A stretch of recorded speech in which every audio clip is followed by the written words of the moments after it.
Everyone is so calm and serious. Okay, great. Well, hello everyone. My name is Dan Banger. Welcome to the session on real-world AI for the enterprise. I'm going to try something new because everyone is calm and focused. And so, right before I get started, right, I want everyone to make as much noise as possible for people to know how busy this room is and for people to know how excited people are here. So, do you have a phone? I lost it down here. That's fine. So in 3, 2, 1.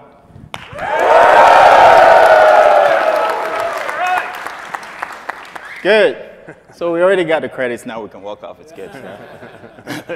So with me today is Adam Winchell from Capital One. Adam runs AI at Capital One, and he's going to introduce himself when it's time to talk. And he has a treat for you as to real-time AI and the practical experience of running big workloads on top of AWS.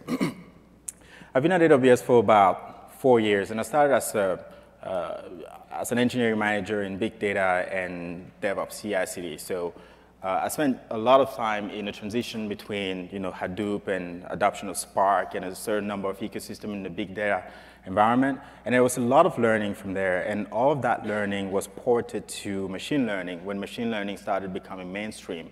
And the reason why I like telling that story is because a lot of the learning that we had from that time is happening today, right? So back in the day, circa 2008, 2009, when you were talking about Hadoop and the Spark, because Spark didn't really exist at the time, but when you were talking about Hadoop, people were wondering what that was. Everyone was interested in it, but people didn't know exactly what that was. And it's almost the same thing that's happening now with machine learning, where everyone is interested in it, but people don't know exactly what it is. So our aim here today is to sort of clarify what AI is and clarify what it means for you as enterprise customer or customers, or pretty much as any customer. So the first thing that I want to cover is a cycle for AI, the way I see it. Essentially AI is trying to mimic whatever is happening in a human world into a computer world, right? And as human, we do a few things. We perceive things. As I see you, I perceive with my eyes, or I perceive with some sensors when I touch things. And after perceiving things, we do one of two things. The first thing we do is we either know the things that we perceive by having essentially a knowledge representation of what we perceive, or we learn from the things that we didn't know before, right? We can perceive something new and then get information. I see that, and I'm told that it's a speaker, and I'm learned from that perspective. After learning, we apply some reasoning on top of the thing that we perceive, and we either knew or we learned from. And then based on the reasoning that we apply on that, we do a couple of things. One is that we either plan an execution or we execute directly. A practical example would be a conversation. When I speak to someone in a dialogue, I perceive things with my ears, and then I either understand what it meant by having a knowledge representation of it, or I learn by essentially learning from the conversation. And after that, I reason on top of that, and I plan whatever I'm going to say in that conversation, and I say it. So we perceive, we know, we learn, we reason, we plan, and we execute. In the human world, we perceive with things like our eyes and then our ears in the language and speech or other sensors. And our knowledge representation comes from the memory. So it's a static aspect of what we know already. We learn using our brain in an adaptive fashion. And the way we execute is by using actuators, what I call actuators, essentially our voice, our hands, and different other things. So how does that happen in the machine world? Well, the machine perceives with camera or audio sensors or click streams or user activity, user data. Pretty much anything that generates data is a perception mechanism for the machine. And then what you do once you perceive data using the machine is that you can either have a knowledge graph, a NoSQL database or graph database that is static, or you can learn directly, and that's where machine learning comes in, or deep learning comes in. So you can learn directly using machine learning or deep learning. And the next thing that you do with that, whatever you learn or perceive and had knowledge representation of in the graph database, is that you have an execution in the real world, and that materializes in what we call AI. So this is a walkthrough to what I like to show as a cycle for AI, just to show you how you can move from the human world to the computer world seamlessly.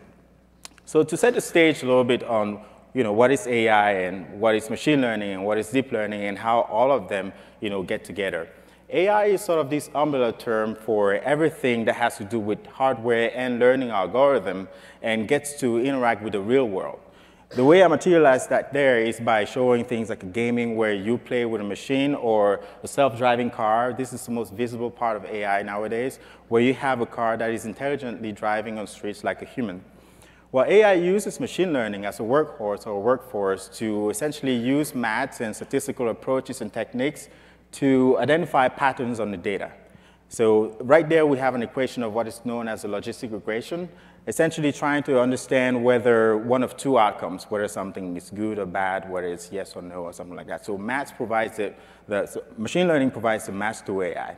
And deep learning is a subfield of machine learning that gets to take machine learning to the next level as far as scaling out to a decent number of GPUs. And the way it is organized is that it sort of mimics the behavior of the brain, where we have connections between neurons in our brains, about 10 billion of them, and then by these neurons in our brain activating in a certain state, we have a certain information represented in our mind. So the challenge of deep learning is to activate artificial neurons, in other words, artificial neural networks, in the way that our brains activate whenever we perceive an information. The promise of machine learning or AI or deep learning is innovation. So the idea is that with machine learning or AI or deep learning, you will be able to solve the hardest problems that exist out there, the things that we do as humans, but we can't really express in a finite sequence of steps. Things like understanding the intent of someone when a person speaks to us without getting the person to literally telling us what they mean. Sarcasm, how can the machine understand that? So you can also learn languages rapidly with deep learning or AI or machine learning. You can solve problems or gaming. These are the most visible part of machine learning or reasoning overall.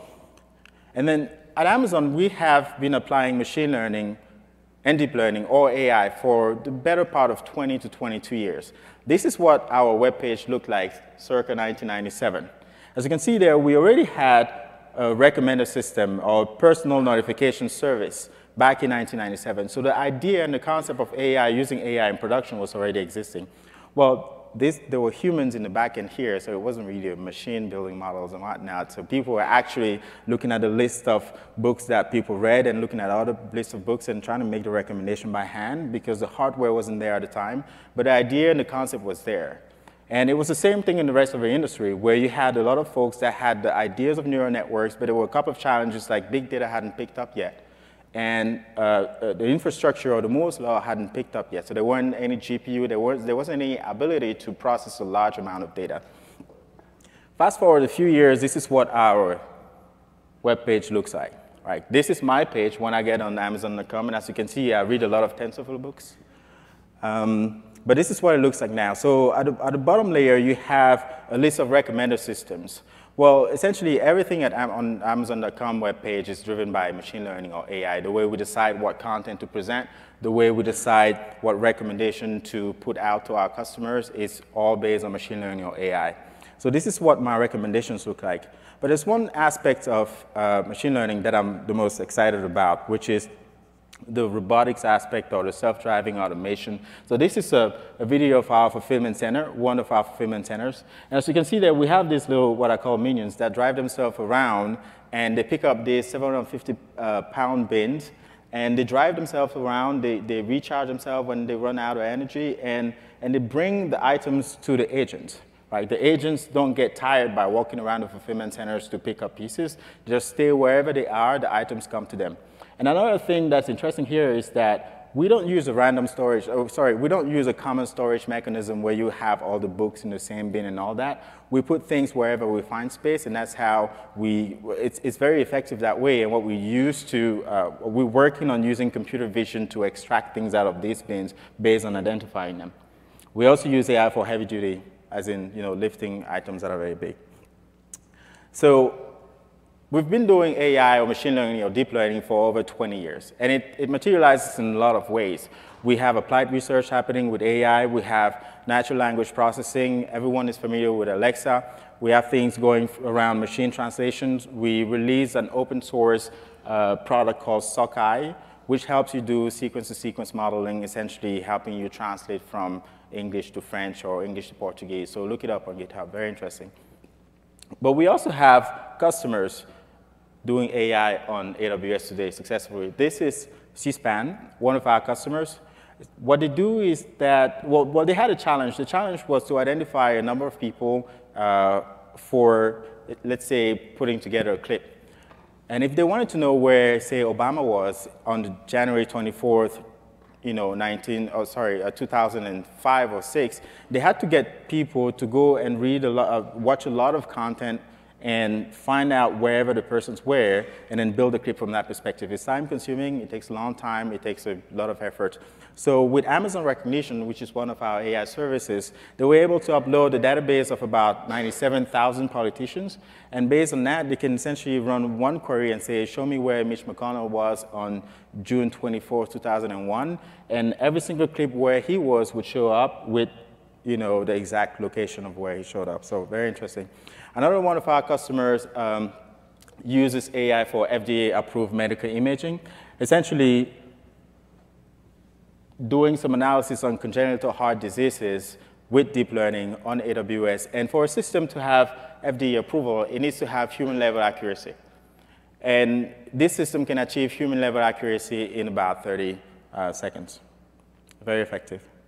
Well, I couldn't fit all of the customers that we have now doing AI and machine learning on AWS, but this is a very interesting slide, right? So we have a decent number of customers doing machine learning on AWS, from folks like Zillow using AWS for predicting what is the price of a certain house in a certain location. Folks like NASA using AI on AWS to give voice commands to the robot. Folks like FINRA using AI on AWS for analyzing trades and doing essentially what is called trade surveillance. A decent number of customers in multiple industries. But the key question that we want to answer today is how. How do you take advantage of all of these potential of machine learning and AI, and how does it make sense for you? How do you come up with your own strategy around machine learning and AI? And there's this concept that I'm trying to coin called TP2 AI, for essentially tools, people, and processes for AI. This is a way to, well, you have a North Star. The North Star is you want to enable your environment, you want to enable your company, you want to take advantage of all the benefits of machine learning. And this approach is essentially what I call the North Street, which is what are the next practical steps that you're taking in order to achieve that North Star goal. The first thing we're going to talk about is organization process. And by that, what I mean is that we're going to review the machine learning process and sort of tag the different principles or entities that matter within that process.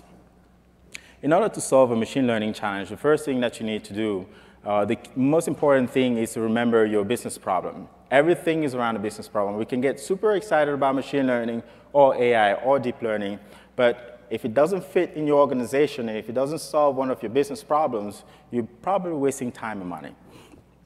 So you start with a business problem and you convert that or you frame that into a machine learning problem. After framing the business problem and the machine learning problem, you go around in the big data side of things where you collect the data, you integrate the data, and then you do a pre-processing or a preparation or cleaning. Arguably, that's about 70% of the job that you have to do. And after collecting, organizing, and pre-processing your data, you have to kick in the machine learning process, which is essentially visualization and analysis or exploratory data analysis. The other thing that you need to do is feature engineering, and after you've engineered the features, you have to train your model. So you do your model training and you do your evaluation in your model. After that, you probably want to check if your business goals are met. And if they're not met, you have one of two things, or you have two things to do. The first one is to go back to collect the right data set that would give you the right intuition in the problem that you're trying to solve.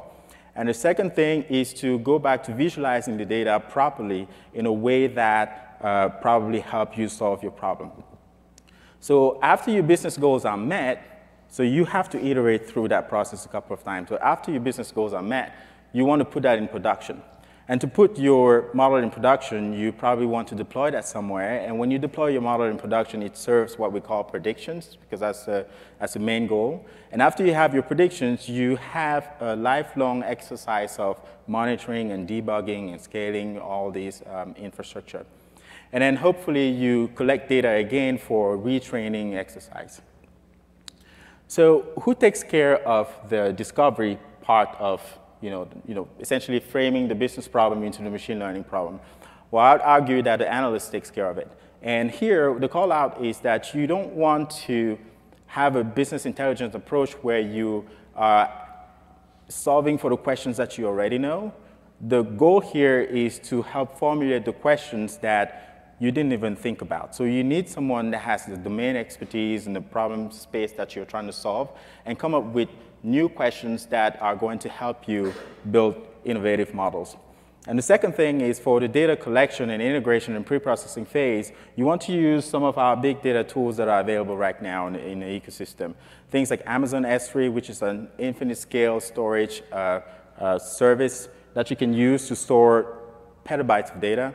Amazon Glue for ETL or Amazon EMR for Hadoop workloads to essentially integrate, prepare, and clean your data at a massive scale. And for the machine learning part of the exercise, what you want to do is that you want to use Spark ML on EMR, or what we have is for deep learning, we have a deep learning army, a deep learning machine image. And with a deep learning machine image, you have a few templates, you have examples, you have the ability to scale that with a CloudFormation template, essentially giving you the ability to do interesting things like image processing or processing large-scale unstructured data sets. And for putting your model in production, you want to use tools like EC2, Lambda. The list is very long. I couldn't fit it all there. KMS for security, ECS and ECR if you're using Docker as a scaling mechanism. You can have the best model in the world, but if you don't secure it, you have nothing. And at AWS, we have a decent number of tools to help you secure your infrastructure, from things around fine-grained access control to policy validation with IAM. It's also possible for you to bring your own encryption key. I actually have a customer that has his own encryption key in his own environment with his key management service in his own environment. And he brings his own key to the AWS environment whenever he wants to encrypt or decrypt his data set. Right? So we can do all for you. We can either manage the encryption for you, or you can manage it yourself and just bring your own key whenever you want to use it for your workloads. The ability to import the key. Auditing is also very important for enterprises because you have to generate reports at the end of the month or a certain specific cycle. So you can use our APIs for that. We also have a decent number of compliance regimes, from ITAR to HIPAA to different number of ISO compliance regimes that you get from a starting point when you start using the AWS environment to host or train your machine learning or deep learning models.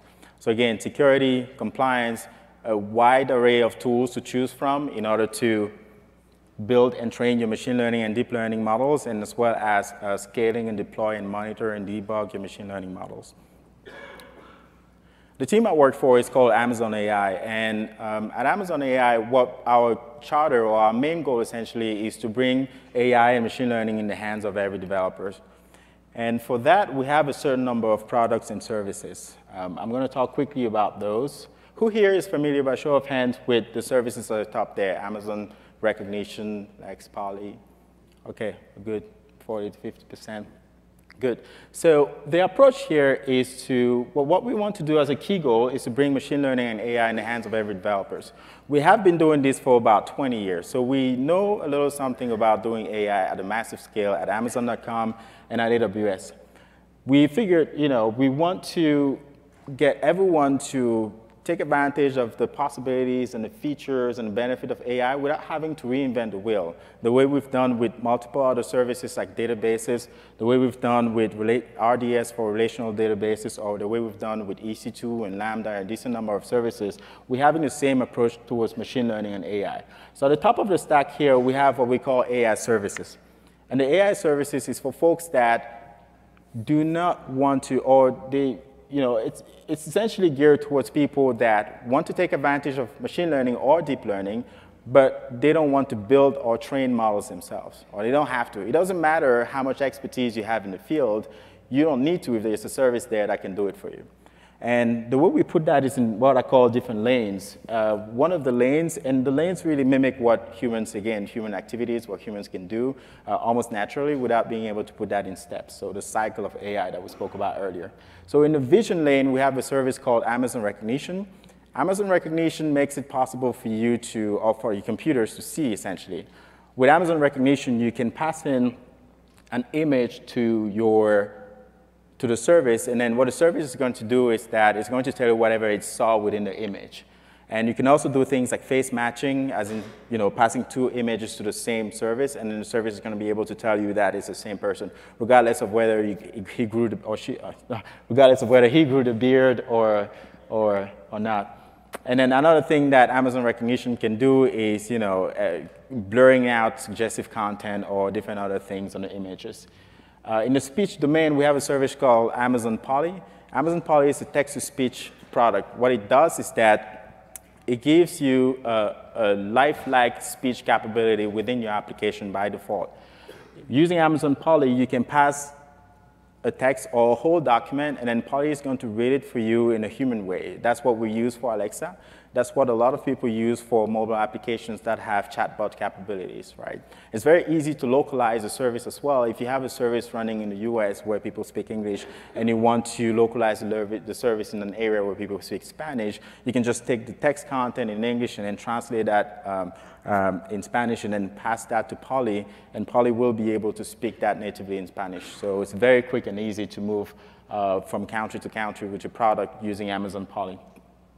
If you want to have a chatbot capability within your application, which really applies almost everywhere nowadays, you can use Amazon Lex for that. And Amazon Lex is actually the brain of Alexa. What we've done there is that we took the Alexa, the brain out of Alexa. We made it independent of the Echo device. We pulled it out and we made it available for people to use and build their own products and services. So using Amazon Lex, you can build a chatbot that interacts with your users or that interacts with your sales folks or pretty much everyone. At the platforms layer, that's for people that have their own data set that they want to train machine learning models on, and they want to do it themselves up to a certain extent. But they don't want to build the whole infrastructure stack from A to Z. Why would you need to do that? We are doing it for you. Right? So we have services like platforms like Amazon EMR that with a certain number of clicks before the end of this talk and presentation, I can have 1,000 nodes cluster running pre-configured with Hadoop and Spark, pretty much everything that I want. So at the platform layer, what we do is that we do the 60 to 70% that needs to be done from an infrastructure standpoint. And we get you started in a way that you can just start training your models, connect to data sources, and everything that has to be done under the hood, the plumbing, is taken care of by us. So one of our platforms for machine learning is called Amazon Machine Learning. It's a very simple service that does three basic things for you. It does linear regression, logistic regression, and multi-class classification. Right? That's arguably about 70% of practical use cases out there nowadays. And then if you are a Spark and Spark ML user, you can launch a Spark cluster on EMR today and run your machine learning workloads with Spark ML. For data ingestion within the cluster in a real-time manner, you can use Amazon Kinesis. And if you're a Docker user, you can use ECS. And for ingestion in the batch manner, you can use Amazon Batch. So again, these are platforms that are geared towards making it possible for you to start at point 61 or 71 instead of point 0. And then going one layer below the stack, we have what we call AI engines. Who here is familiar with these names? MXNet, TensorFlow, Caffe, Theano? A few people?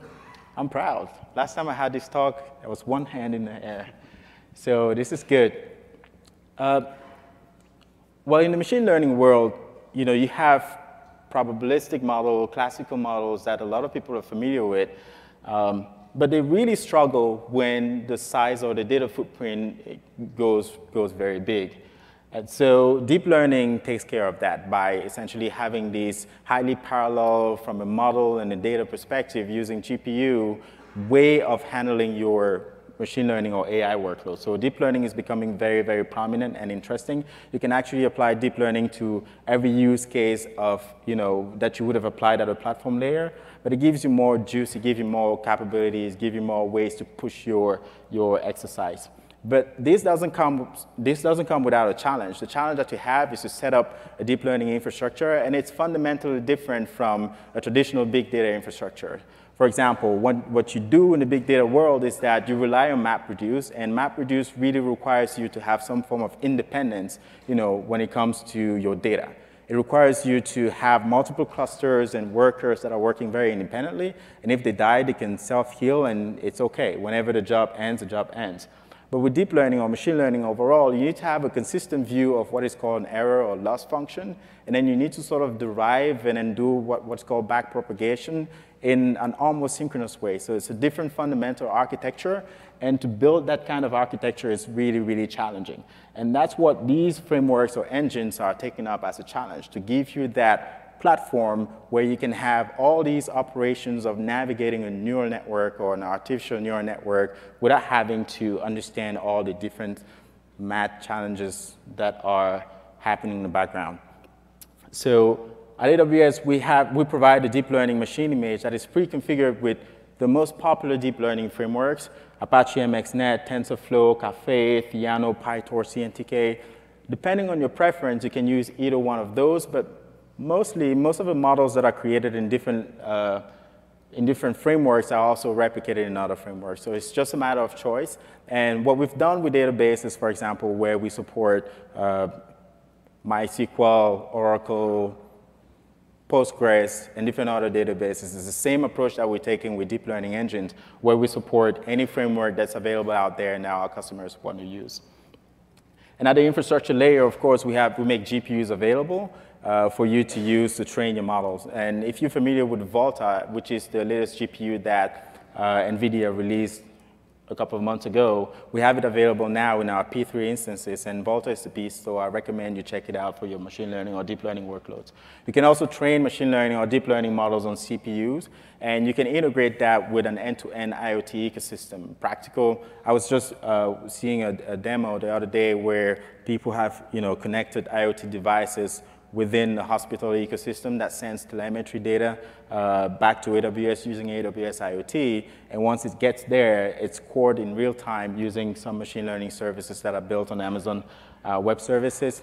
And after that, the response goes back to the hospital, and the nurses can take a proactive action based on an integration between machine learning and IoT in the real world. So this is very exciting. I believe that that's where a lot of things are going to go in the future. And of course, mobile first nowadays. So if you're a mobile application developer, or if your product supports mobile, there are many ways to integrate that with machine learning and deep learning. And at AWS, we have a mobile hub that makes it easy for you to get started, again, building your scaffold or building all your integration with the AWS environment and integrating that with our machine learning and deep learning services. So with that, I'm going to hand over to Adam, who is going to give us a practical view of what he's done with machine learning at Cap One. Awesome. Thanks, Dan.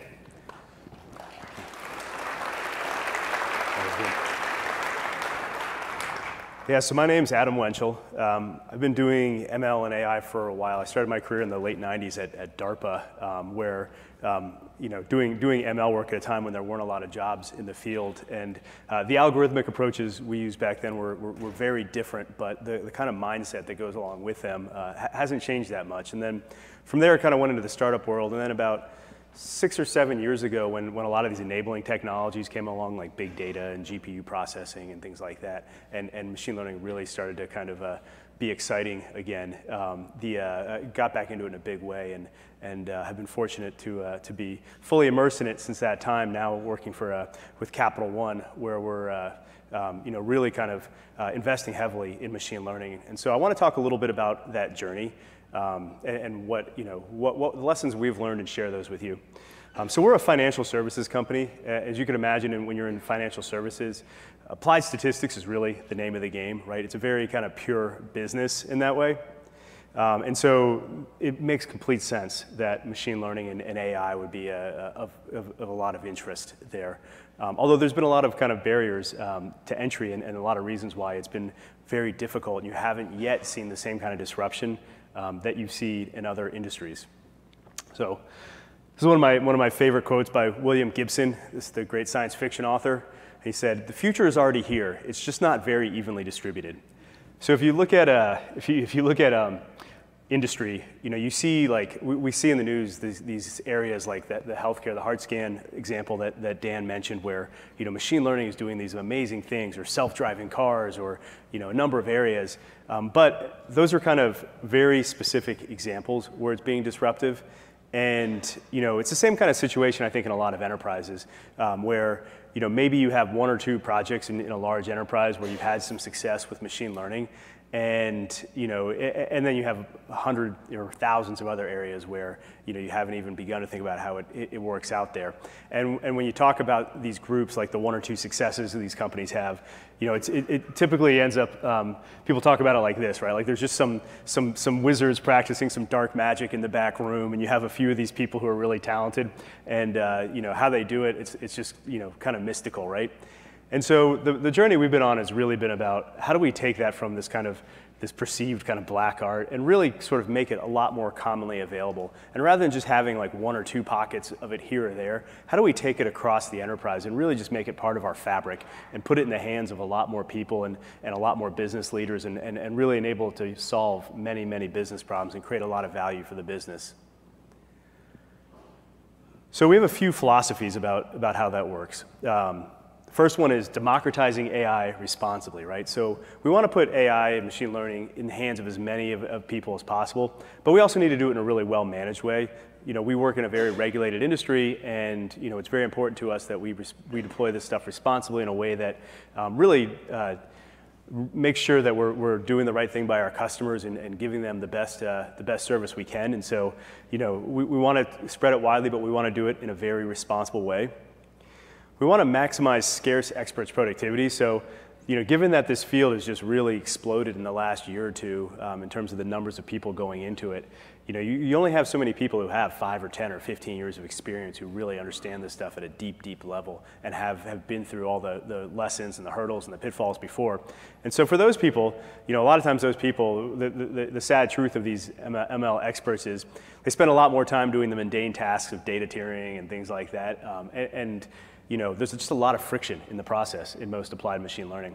And so one of the things we really focus on is how do we remove a lot of that friction so that our experts can really, go farther faster and really focus on the high value parts of things. There's a lot more than the ML model. So by this we mean, it's one thing to develop an ML model on your laptop and show some potential for good results. But most of the time in the real world, in order to really get value out of this, you're building sort of production systems where you have, a lot of times real-time data pipelines coming in off of integrating with legacy business systems and doing automated redeploy and refits and model monitoring and all these other pieces that have to come together. And so the model is just, one piece of it, and you really need to think of these in a very systems engineering approach. Remember the infrastructure. This ties a little bit into several of the other themes, the well-managed and maximizing productivity, reducing friction. We really make a point of kind of investing in the infrastructure that we build and make sure that we have a solid foundation. We find that investing there pays massive dividends when you're actually applying it to business problems.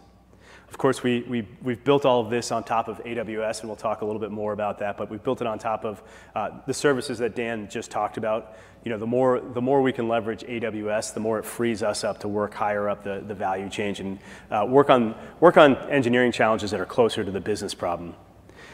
And then the other thing to remember is just ML takes time. There's a lot of domain knowledge that needs to be gleaned when you're going into this stuff. And you can create a lot of technical debt very quickly, and you need to think about the long-term operation of these systems and not just showing results immediately and then creating a headache for yourself 6 or 12 months down the road. And so that gets us into the road to production, which is long and arduous and really is a journey. And these systems, unlike, I think a lot of times people who come from software engineering backgrounds are used to systems where maybe you kind of get it to 1.0 and there's a little bit of maintenance upkeep, but really once you've there's a very discrete point where you've solved a business problem and you can kind of just go down to a skeleton crew working on it, put it in maintenance mode and move on to the next one. But what we find is in machine learning, that's typically not the case. If anything, these programs tend to grow over time as they deliver value. And so, you really need to view it as kind of a journey and not just let's do this 6-month project and we'll close it out.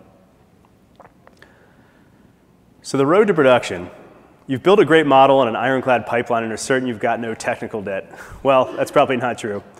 There's a lot of things that you need to do on the road to production. So production's a hard place.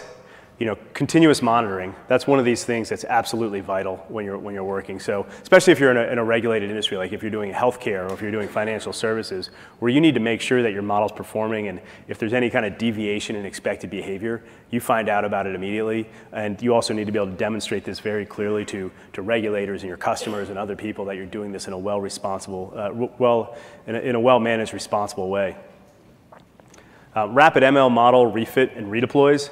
So there's a couple reasons for this. One is, you want your scientists to be able to test different versions of the model and do different, as they make changes, to really be able to do a nice CI/CD type process and push these out quickly.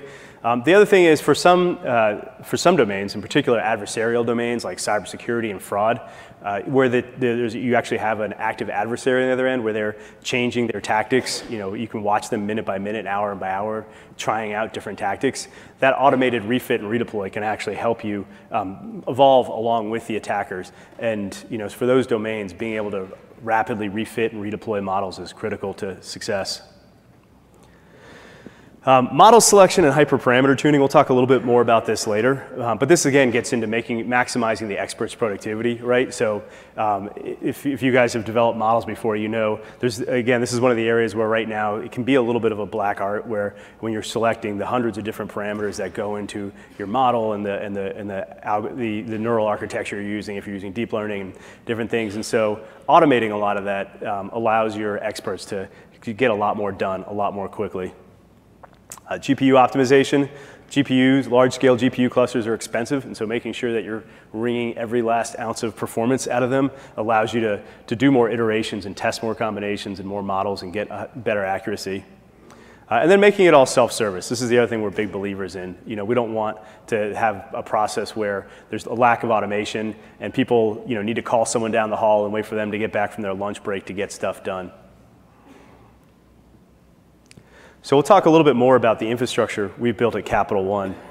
And as I mentioned, we build it all on top of Amazon. And in fact, we love it when the more services Amazon comes out with, the more stuff that we don't have to maintain, technical debt we don't have to incur, and the more we can leverage Amazon.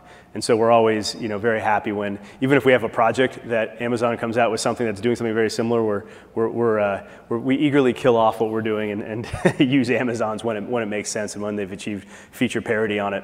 And so right now, where we're investing heavily on top of Amazon services the first thing is really what we call experiment management.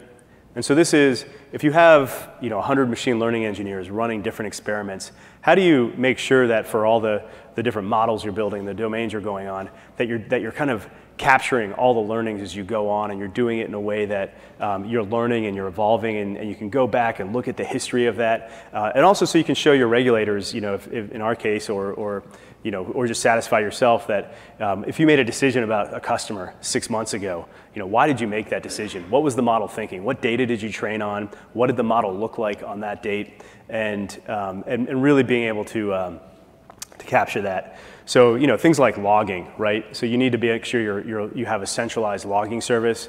We actually use machine learning to analyze a lot of the logs coming off of the models. Versioning.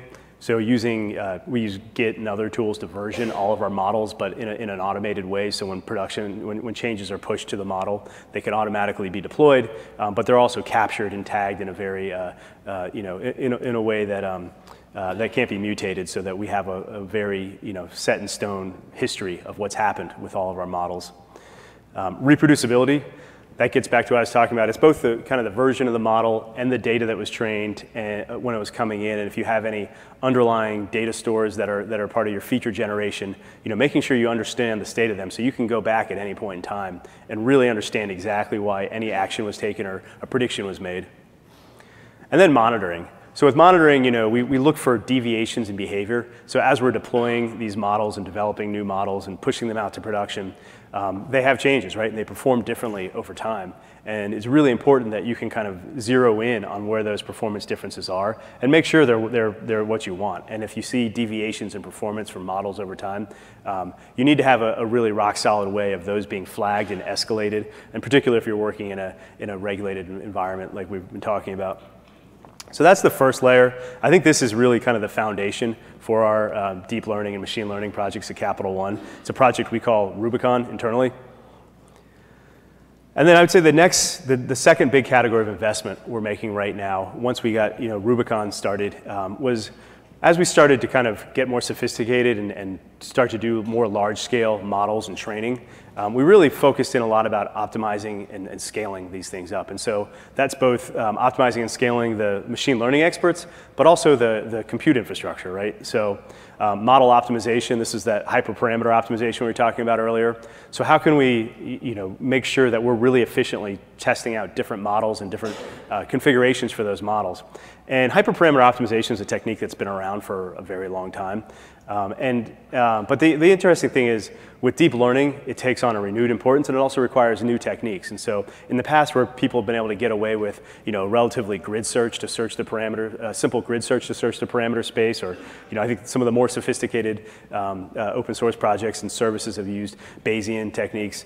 But there's a lot more things you can do than that, especially when you get into really large parameter spaces that some of these complex deep model that require. So that's an area where we've really chosen to focus in on. When you have models where a single training run can be tens of thousands, hundreds of thousands, millions of dollars, being able to get a really nice lift on your optimization there of the way you're searching the parameter space it just pays huge dividends. It allows you to run a lot more experiments, and that ultimately translates into more accuracy and more lift and a big competitive advantage. GPU saturation, I mentioned this previously, but one of the things that we really focus on is, GPUs is, they're very finicky in the way they perform, and so making sure that, if you have a nice big cluster of those nice Volta GPUs that Dan mentioned, which we are big fans of, making sure that as you're paying for them by the second or by the minute, that every single second they're fully saturated and working, and that you have data loaded into them, and that's tricky. And that gets into sort of the broader category of data compute coordination. So when you're building on Amazon, a lot of times if you have a large hundreds of terabytes or petabyte scale data storage, it's in S3, but you need to actually get it onto the local compute nodes in order to saturate, to get it processed. And the way you kind of manage that and that whole data distribution to all your different nodes is an area that you can waste a lot of money on if you don't do that efficiently. All right, so just to cover the technical side, we're going to switch gears a little bit and talk about the organizational side and the way we kind of set up our teams for success here. And so first we're going to talk about the people on the team, and Dan's going to offer a few thoughts on some of the stuff that he's seen out in industry, and then I'll talk a little bit about what we see at Capital One. Sure. Back on. Right, so am I back on? Okay, so what we had on our minds here when we discussed about this is how do we answer the question of who do I hire for, right? You want to build a team of data scientists, or you want to build a machine learning team. And the first call out here is that machine learning is inherently interdisciplinary, as in you want to have a team of not just scientists or not just developers or not just analysts. You want to have a team that can go through the entire process, the entire machine learning process, from analyzing the problem to integrating and collecting the data to doing the actual machine learning work of building a model, and to do the DevOps and CI/CD piece of putting the model in production. And if you've built teams of engineering and science folks, you know that these are skills that really grow. Sometimes there's a common ground, but many times they grow independently, and you want to make sure that you hire for that. You want to make sure that you hire the people that can cover the whole ground without having to get someone to do things that they're not great at. So we figured out these four profiles. One is physical scientists. These are the folks that have a background maybe in physics or chemistry or biochemistry or all this sort of stuff. People tend to think that machine learning requires a PhD in maths or statistics. it helps, but you can get a lot of productivity out of someone that actually studied physics or biochemistry, because they're used to working with sensor data, they're used to analyzing data, and they're used to bringing that into real-world analysis. The other thing is that you want an analyst. You want someone that can, again, come up with the right questions for the problem. You want someone that can basically generate questions every time around a certain business space, right? So the analyst can understand the business problem. The analyst can generate the questions that the scientists and the other folks can try to come up with machine learning models for. The third thing is that you want a computer scientist, of course. So you want someone that understands computer logic and machine learning, someone that can write code, and someone that can essentially build your whole software piece of creating a model and putting the model in production. And you want an architect and or an integrator. That's the person that can put everything together. That's the person that can go across different industries and speak the language of a scientist a little bit, speak the language of an analyst a little bit, speak the language of the computer scientist a little bit, and then see the big picture of how everything is going to fit in production. So I'm going to hand over to Adam, and he's going to let us know how he did this. Yeah, sure. So just to underscore this, this is one of the most important parts in getting the project success right here, just getting the right group of people, and that collaboration between the software engineering teams, the business intent owners, the data scientists, and the machine learning experts, and being able to bridge the gap between all those different groups is a huge obstacle to success, can be. And so I can't underscore how important it is to really focus on that and getting the right mix of people, and the people who can bridge gaps and be connectors involved with your projects. So we'll talk a little bit about how we organize for success. There's a few things here. So, one of the big goals, I think for success in machine learning is attracting and motivating the right talent, right? Because, there's all this talk about 10x or 100x engineers, and I think with machine learning, you absolutely see that. Like getting some of the best talent and the best people and creating an attractive environment for them is really the most critical thing you can do. And it's tough because it's a very competitive space right now. There's a lot of very attractive places to work, and people are I think any field where you have where people can create, individual people can create that much value for a large business, the market is responding and really valuing those employees as they should. And so you have to really, it's not just about salary, it's about really creating a great workplace where they know there's going to be room for kind of intellectual experimentation, that they're going to be valued, that they're going to get to work on interesting work, they're going to have challenging problems, they're going to have opportunities to do things like speak at conferences, publish academic papers, which is very big part of the machine learning world, and do all those things. Create a positive work environment for ML talent that goes, echoes into the themes in attracting and motivating them. But once they get there, you spend a lot of work recruiting them. And so the last thing you want to do is have a high degree of attrition because you haven't created a nice environment for them to work in. And so, you really have to understand kind of the creative mindset that a lot of the people come in and really make that an attractive environment. And then one of the things that we believe at Capital One, and we've done in the past with other kind of new and emerging technologies, and machine learning is far from new, but as an applied engineering discipline in computer science, it's a new and hot technology, as I'm sure you guys know right now. We start by centralizing that. And the reason for that is because it creates a really strong community of practice, right? And so we have a group, which I'll talk about in a little bit, that we've created. Those people love working in this central group because if they want to bounce ideas off each other, get smarter from each other, they can do that, right? And if you need an expert in one topic, or if you have questions, or there's an area that you want to understand, you can get a lot farther faster if you're working in a big group of people who are all really, really into the same things you're into and into machine learning.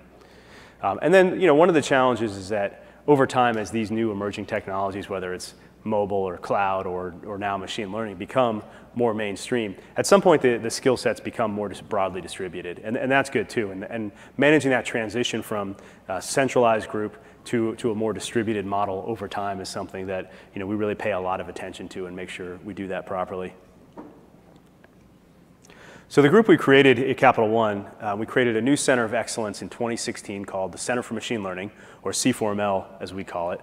And that's been the centralized machine learning group. And we actually work on, when we started in 2016, kind of the mission was around taking on, doing machine delivery, doing machine learning projects, building out that infrastructure that I've been talking about, educating the rest of the enterprise on what machine learning is and how to think about it, how to apply it to different business domains, and really creating those attractive recruiting pipelines for the entire enterprise. And then finally, doing research, right? Doing fundamental research both independently and in collaboration with academia. And so we've been focused on steadily growing that. I would say one of the things that we did when we started out is we took on a lot of small, for the first 7 or 8 months while we were really getting off the ground and scaling and spending a lot of time interviewing and recruiting, we took on, the projects we took on were kind of small to medium-sized projects that were not necessarily right in the heart of the business, but were important projects that had a very clear ROI and delivered a lot of business value, but didn't necessarily, weren't the core business systems. And that allowed us to do a few things. One, it allowed us to really kind of show the business the value of machine learning and what you can do with it. It also allowed us to develop some muscle with our delivery chops too. And when you have a new team with a lot of new people, it's really important to kind of build that teamwork and build that team chemistry. And then at some point after doing that, you know, we got a lot of momentum that way, and it was great. And so more recently, we've taken a step back and sort of said, all right, how do we really go hard after the core problems in financial services and really, you know, use machine learning to create a lot of value there, because that's clearly where we want to be. There's a lot wrapped up in that, but the Center for Machine Learning has really equipped us well. And having that big critical mass of people in one group has just been a really positive thing for us, because, you know, if you're working on a problem and you need someone who's an expert in, you know, click detection in graphs or LSTMs or whatever the subject is, you know, the people you go out to lunch with them every day, you have them around you, you're surrounded by them. And it's created this really strong community of practice that even over time, as we decentralize and it becomes more distributed, that'll stick with us and create a really good chemistry where groups are communicating well and turning to each other for help. So I highly recommend, you know, starting out with a center of excellence or similar type of model. And so, you know, at Capital One, the thing that, you know, really gets us excited is just, if you look at the way industries have been disrupted from healthcare, or are being disrupted, or on the cusp of being disrupted, from healthcare to transportation to any number of other ones, you know, financial services is clearly one that we think, you know, can be doing a better job for our customers. And so the things that we really look at is, how do we create amazing customer experiences, right? With hyper-personalization of experiences when you're interacting with them, intelligent assistants, conversational interfaces. How can we increase efficiency, creating value for our customers? So, you know, if we look at some of our business processes, and any enterprise has business processes that, you know, are ripe for being more efficient using ML and AI. And the great thing is, if we can capture some of that efficiency, we can return that value to our customers in things like, you know, offering more higher cash back or better rewards on cards, or any number of ways that we can really turn that into better value for our customers. And then the last thing, you know, we always think about is, machine learning in many industries has presented just entirely new ways of doing things. So self-driving cars, or it's just been disruptive. And so, you know, with financial services, there's always this idea that banking hasn't really changed fundamentally for you know, hundreds of years. Like, are there new possibilities that machine learning presents? And that's something that we really enjoy considering the possibilities there. So that's Capital One in a nutshell, and those kind of the lessons learned there. I think that's all I have. We're gonna take a few times. Yeah. So just a quick call out. This is the Deep Learning Summit that's happening on Thursday. Feel free to show up and then learn some practical, hands-on things about AI and machine learning and deep learning. We're fired up about it, and we hope that we're going to see you there. So with that, we have time for a few questions. Yeah, there's mics here and here if anyone wants to ask a couple questions, and we'll be around afterwards if people want to come up and talk to us about any of the stuff they saw here. Great. All right, well, we'll gather on the stage. Thanks, guys.